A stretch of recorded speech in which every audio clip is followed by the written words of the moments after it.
Shannon Schedule, if you're listening, I think I said your last name right. If you're listening, this video is for you. You asked me about this triple hinge thing. I don't really have that one down too good. I've got it figured out somewhat. I understand how it works, I think, but it doesn't always work for me.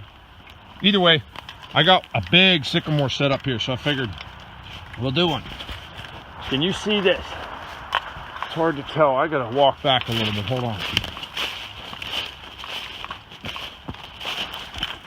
Can you see that side lean? Big side lean. Now, typically I could just throw that tree out that way, but as you can see, everything's laying this way. So I want to try to get everything laying the same direction, which is the butts facing that loader out there, which sometimes I can't do it, but when I can, I'm going to try my damnedest too.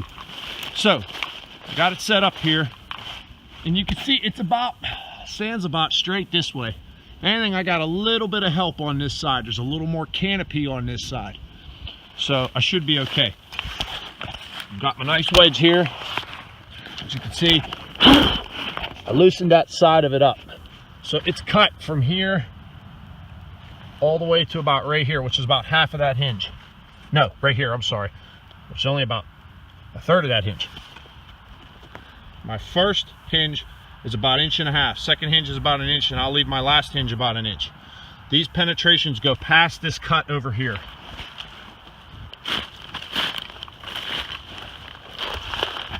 And what I'll do is I'll start on this side of the tree, this being the bad side. I'll work my way around, and as I come around, this tree will sit down on this side and then rock and roll and fall that way.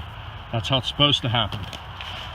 The idea of the triple hinge, from what I see, is as this tree starts to fall, now as I bring this cut around, I'll stop about right here.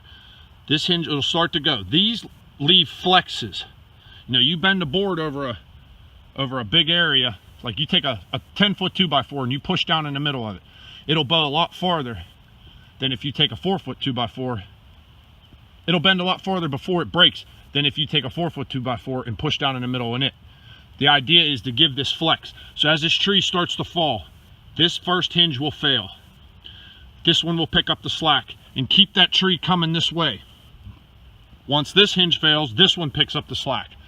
And then it'll go further. By that time, usually you have it far enough that by the time the actual hinge breaks off, that tree is so far this way that it lost all its momentum to go out that way. That's the idea of it. And if I didn't explain it well enough, I'm sorry, because I might not totally understand it. There's a lot of, I picked this up off of somebody, I'm not going to say who. I like it. I'd like to learn it a lot more, but it takes a lot of time. That particular person got a lot more time behind the saw trigger than me. So, see how she goes.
say that one worked out pretty good. It laid right along at there. If you look at my sawdust patterns, you can see where I came in and just worked that all the way around, walked it right around. Now you will get a little fiber pull. You really got to know what you're doing to cut a veneer tree or something like that with this, because as you can see that first hinge failed, pulled up out of there, but see these flex here? It's like a little flex plate, I call it. Started to go, then this one broke, and then you can see where this one just peeled off like normal. So got a little bit of butt peel, hinge pull. It's not bad. I mean, that's out there where the slab's going to come off the log anyway. So I hope that I don't have the word. I hope that clears it up a little better for you. I hope you enjoy that video. Right on.